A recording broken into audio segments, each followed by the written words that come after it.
네, 안녕하세요. 에너지경제연구원 박명덕입니다. 오늘 제가 말씀드릴 내용은 이모빌리티 성장에 따른 전력산업 대응 전략 연구라는 제목으로 말씀을 드리려고 합니다.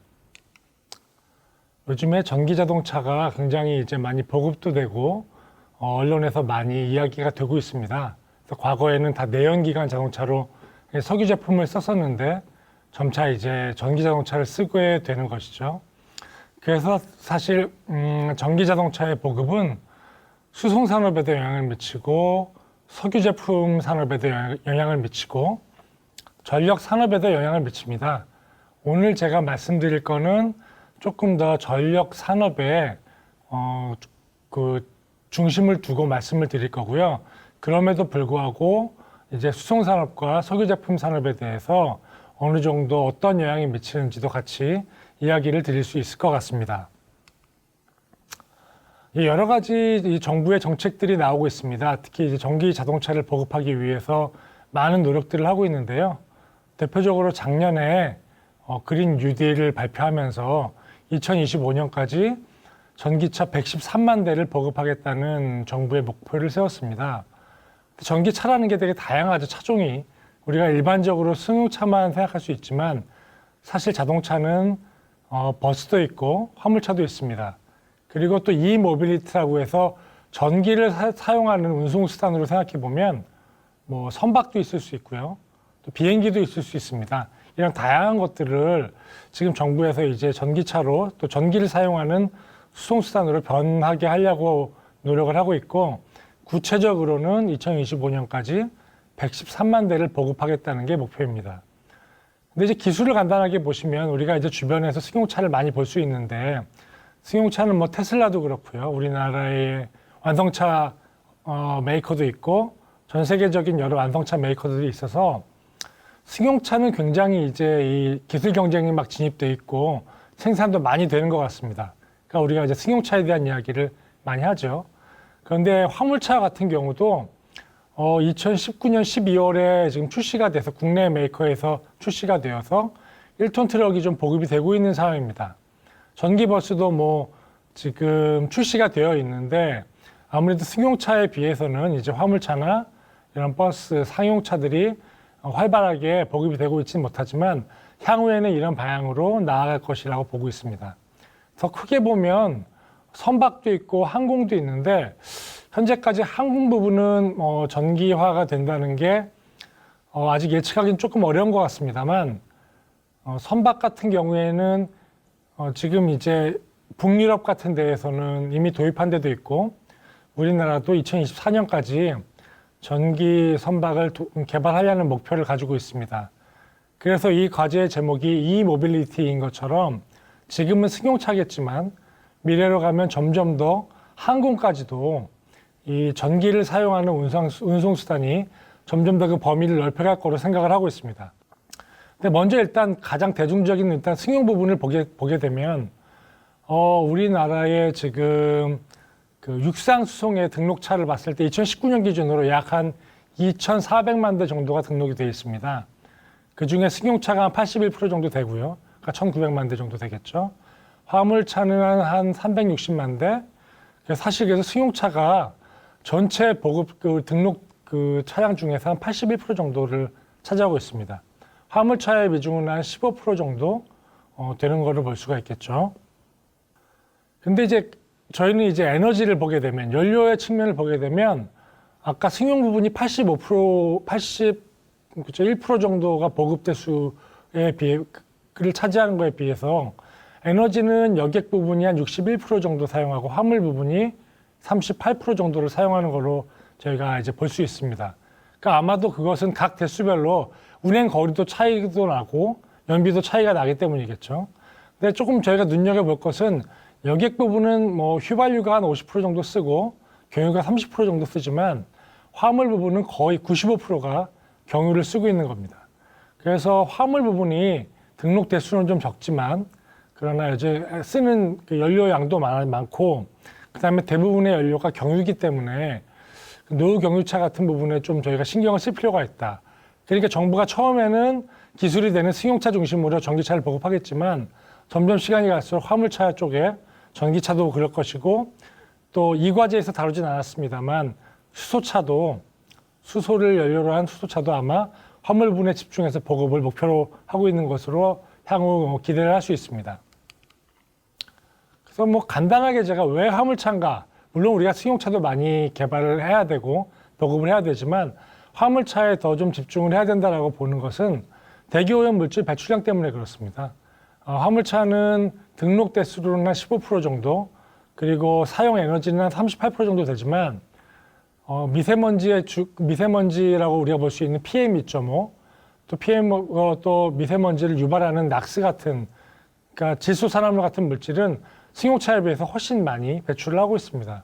그래서 승용차도 잘 보급을 해야 되겠지만 앞으로는 화물차에 대한 관심도 결코 낮춰서는 안 되겠다. 화물차를 오히려 더 관심을 가지고 기술 개발도 하고 보급에 신경을 써야겠다는 게 이 연구에서 먼저 주장을 하고 싶은 내용입니다. 그래서 뭐 단기적으로 지금 막 전기차 산업이 이제 뭐 열리고 있으니까 실제로 이제 초기 단계니까 승용 부분에 역량을 집중하는 건 너무 당연하겠지만 기술 혁신, R&D 이런 부분들에 대해서는 앞으로는 화물차도 눈여겨봐야 될 필요가 있다는 것이 이번 연구에서 주장하고 있는 내용입니다. 실제로 앞에 말씀드린 것처럼 두 가지의 1톤 트럭이 이미 상용화가 되어서 사실 많이 팔리고 있습니다. 그래서 앞으로는 더더욱이나 많은 그 기술의 발전이 있을 거고요. 그러면 우리가 생각하는 뭐 30톤 이상의 트럭 같은 경우도 전기가 됐던 수소가 됐던 앞으로는 아마도 이렇게 전체적으로 교체가 되지 않을까라고 생각을 하게 됩니다. 그 근본적인 이유에는 아까 막 보여드린 것처럼 그 환경적인 편익, 그러니까 대기오염 물질을 감소시키는 데에 우리가 주안점을 둔다고 볼 수 있겠죠.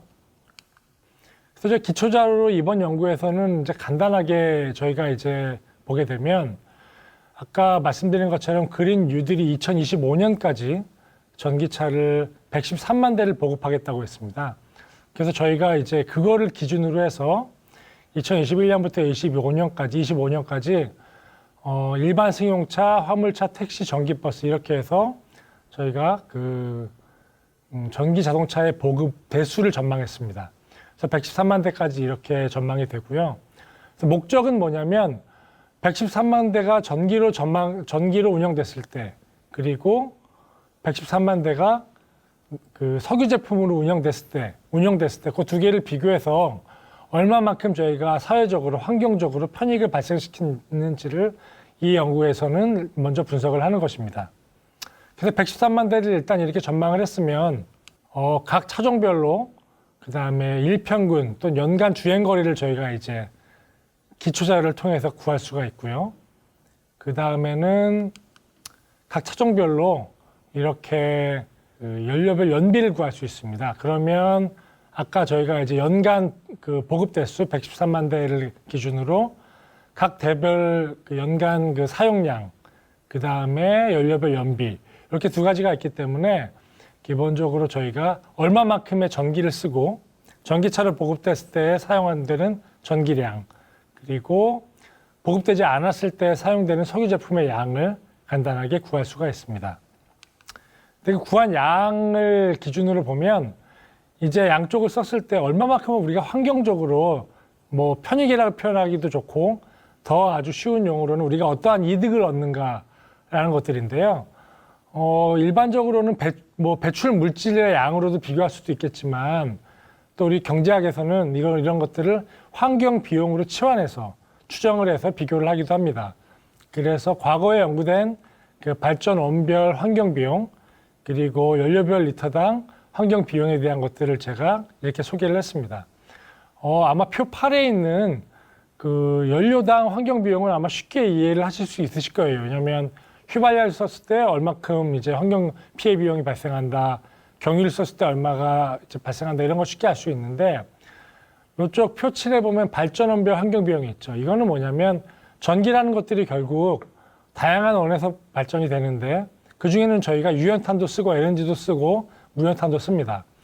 그래서 우리가 재생에너지로 발전된 전기에서는 뭐 환경 피해 비용이 발생하지 않지만 이런 그 유연탄, 석탄이죠. 또는 LNG 이렇게 천연가스를 썼을 때는 전력이라 할지라도 우리가 전기를 만드는 과정에서 환경 피해 비용이 발생하기 때문에 이 두 가지를 이제 비교하는 작업을 하게 됩니다. 그래서 우리가 환경 편익, 즉 우리가 취하는 환경적인 깨끗해짐으로 인해서 받는 이득은 아마 내연기관차를 운행했을 때에 발생하는 환경 피해 비용에서 전기차를 운행했을 때 환경 피해 비용을 빼면 그만큼을 저희가 이제 아마 그 환경 편익이라고 저희가 규정을 할 수 있을 것 같습니다. 그래서 다시 한번 정리를 해드리면 113만 대가 전기차를 보급됐을 때의 환경 피해 비용, 그리고 113만 대가 전기차가 아닌 내연기관차로 운항됐을 때 환경 피해 비용을 구한 다음에 요 두 개의 이게 차분을 해보면 간단하게 저희가 어떠한 환경 피해, 어떠한 환경적인 편익을 저희가 받을 수 있냐를 계산할 수 있게 되는데요. 2021년부터 2025년까지 각각 이제 표 9에서는 그 환경 편익을 제가 구해놨고요. 총 5년 동안 다 더해보면 약 한 3.2조 원 정도의 환경 편익을 저희가 받을 수가 있습니다. 그러니까 전기 자동차를 보급함에 있어서 보조금도 들어가고 여러 가지의 정부의 지출이 있기도 한데요. 하지만 전 국민이 3.2조 원 정도의, 그러니까 3조 2천억이죠. 정도의 환경 편익을 저희가 이제 누릴 수도 있다는 것으로 볼 수 있겠습니다. 사실 환경 피해 비용이라는 거는 아주 절대적이진 않죠. 어떤 분한테는 사실 비용으로 이렇게 치환되지 않고 아주 절박한, 그래서 사실 비용이 아니라 그냥 무조건 너무너무 필요한 그런 편익일 수도 있습니다. 여기서는 이제 연구기 때문에 어떤 구체적인 수치를 또 제시하는 것이 의미가 있고요. 그런 측면에서 3조 2천억 원이라는 것들이 절대적인 수치가 아니라 이만큼의 많은 환경 편익을 발생하고 있다는 것을, 그러니까 전기 자동차를 보급함으로 인해서 이런 편익이 발생한다는 것에 어떠한 기준점이라고 할까요? 그렇게 한번 이해를 해주시면 될 것 같습니다. 그다음에 제가 처음에 말씀드렸듯이 이제 그 전기를 활용하는 수송수단은 점점 육상수송에서 해양수송, 그리고 앞으로는 더 나아가면 항공수송까지도 할 것인데, 지금 오늘 2021년의 기준으로는 해상수송을 좀 말씀드리는 게 맞는 것 같습니다. 왜냐하면 유럽에서는 이미 전기로만 가는 그런 선박들을 이미 이제 상업 운전을 하고 있습니다. 그래서 아마 이것들이 이제 미래로 다가올 거고요. 우리나라도 지금 해양수산부에서 2024년까지 이제 전기 추진 차도선을 이제 개발하려고 하고 있죠.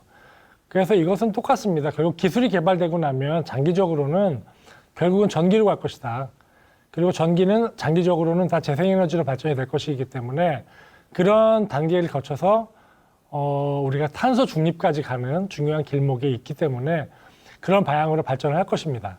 그래서 지금은 해상운송이라는 것이 확 이렇게 와닿지는 않지만 2024년 그리고 2030년 더 나아가서 2050년까지 가면 상당히 많은 부분의 선박과 항공이 아마도 전기 추진으로 바뀌어져 있을 거라고 생각을 하고 있습니다. 그래서 이 연구에서는 어떻게 했냐면, 일단 제가 2019년을 기준으로 해상에서 쓰이는 연료를 쫙 조사를 해봤고요. 해상은 이제 어업이 있고, 이제 우리가 생업을 위해서 이제 물고기를 잡는 어업이 있고, 운송이 있죠. 이제 운송이 있는데, 멀리 나가는 것들은 아직까지는 기술이 안 된다고 가정을 하고, 어업도 연근해, 우리 가까운 그 해안에 있는 데 나가는 어업과 해상 운송도 우리 이제 내국적, 국내에서 왔다 갔다 하는 것들을 기준으로 해서 연료를 조사해 봤습니다.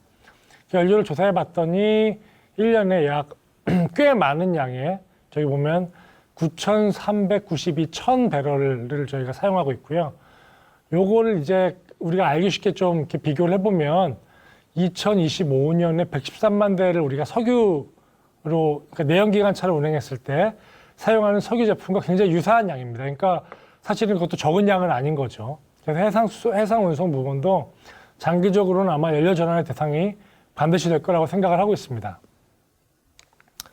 근데 저희가 사실 기술이 아주 정확하지 않기 때문에, 앞에 우리 육상수송 보신 것처럼 연비나 이런 것들이 정확하지 않기 때문에 이제 미국에 있는 자료를 좀 가져와 봤습니다. 그래서 미국에 있는 자료를 보니까 내연기관 자동차는 그 연료를 넣고 바퀴까지 우리가 이제 그 연비가 전달되는 게 한 16에서 25% 정도 전달된다고 하는데, 전기 자동차는 전기를 충전한 다음에 한 86에서 90%까지 그게 전달된다고 해요. 그래서 그런 기준을 그냥 넘어서서 저희가 요거를 간단하게나마 그냥 적용을 해서 앞으로 얼마나 쓰겠다라는 걸 한번 추정을 해봤습니다. 그래서 아까 말씀드린 대로 저희가 이제 추정했던 해상 부분의 화석 연료 사용량을 열량으로 조금 바꾸고 그것이 표 11에 나와 있습니다. 그래서 각 휘발유, 각 연료별로 저희가 배럴, 리터로 또 변환하고 순 발열량을 통해서 총 열량을 계산했고요. 그다음에 그걸 기준으로 해서 이제 표 12에 보시면 이것이 전기 수송수단으로 바뀌었을 때 어느 정도의 전기를 쓸 것인가를 추정을 해보면 1년간 약 3,445기가와트 아워 정도의 전력을 쓰게 되고 요걸 365로 나눠서 8,760으로 나눠서 1시간당 얼마를 쓸 것으로 보면 약 한 400메가와트 정도를 쓰게 됩니다. 그러니까 최대 부하 시간에 한 400메가와트 정도가 사용하는 그 정도의 영향을 주는 거죠. 400메가와트 정도면 지금 일반적으로 가스복합이 한 1기가 정도가 들어올 수 있으니까 1기가와트 정도가 들어올 수 있으니까 그걸 반개라고 얘기하기는 좀 어렵겠지만 하여간 한 반 개 정도의 그 가스복합 발전소 하나가 이제 필요하다고 말씀을 드릴 수가 있겠습니다. 그래서 앞으로 점점 더 이 전기를 사용하는 수송수단이 늘어나면 늘어날수록 전력 부분에서 더 연구가 많아지고 최대 부하 시간에 어떻게 우리가 반응을 해야 될 것인가 같은 부분에 대해서 연구도 더더욱 많이 이루어져야 될 것이라고 생각을 합니다. 그래서 마지막으로 이제 정리를 하면서 이제 정책적 제안을 해보면 처음 말씀드린 것처럼 결론적으로는 그 환경 편익이 굉장히 중요하죠. 그리고 앞서 말씀드린 것처럼 환경 편익은 결국 전기를 무엇으로 만드느냐, 그중에서 특히 유연탄의 비중을 어떻게 줄이느냐가 가장 중요한데요. 아마 미래에 점점 더 그러니까 전기를 연료로 하는 수송수단이 보급되면 보급될수록 사회적으로 이제 재생에너지 발전을 더 많이 그 비중이 확대되는 것들의 요구가 더 늘어날 거라고 생각합니다. 왜냐하면 깨끗한 전기를 쓰고 싶은 게 가장 중요하니까요. 그래서 아마 그런 부분들, 그래서 앞으로는 우리가 전력 수급 계획을 구성할 때도 어떻게 하면 재생에너지 비중을 더 확대할 것인가 이런 고민들을 많이 해야 될 거고요. 또 재생에너지는 사실은 태양이나 바람처럼 자연환경에 영향을 받기 때문에 자세한 그 설명을 좀 생략드리겠지만 전력계통 안정성의 또 위험 요소로 작용할 수도 있습니다.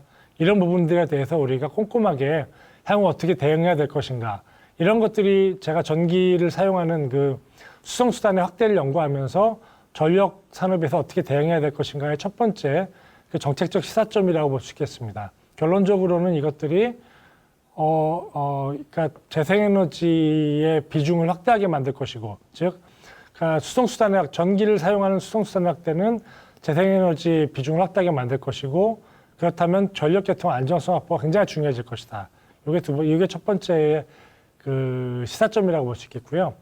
두 번째는 저희가 그러면 이제 충전을 할 때, 이제 전기를 많이 쓰는 최대 부하 시간대, 이때 충전을 많이 안 하게 만들면은 사실 그것도 굉장히 중요한 건데, 지금도 저희가 이렇게 많이 하고 있습니다만, 요금 제도를, 좀 이제 주말, 그리고 주야간은 좀 차등을 해서, 그러니까 주중의 낮 시간대 같은 경우에는 좀 이렇게 높은 요금 단가를 적용을 하는 게 필요할 것 같고요. 그 다음에 나머지 시간대에는 낮은 요금 단가를 사용을 해서 그래서 이제 전기차 소비자들이 대부분 좀 낮은 요금 단가 시간대에 충전할 수 있도록, 즉 수요가 낮은 시간대에 충전할 수 있도록 좀 유도를 하면 훨씬 더 좋은 그런 그 전력 수요 관리를 할 수 있을 것이라고 생각을 하고 있습니다. 그래서 이렇게 두 가지 전력계통 안정성 확보에 대한 미래의 정책적 그 준비가 필요하다. 두 번째는 주야간 및 주중 주말 차등 요금 제도를 도입해서 전기차 충전 수요를 좀 분산시키는 그런 그러니까 그런 제도를 우리가 조금 더 도입을 해야겠다라는 것들로 정리를 할 수 있겠습니다. 예, 감사합니다.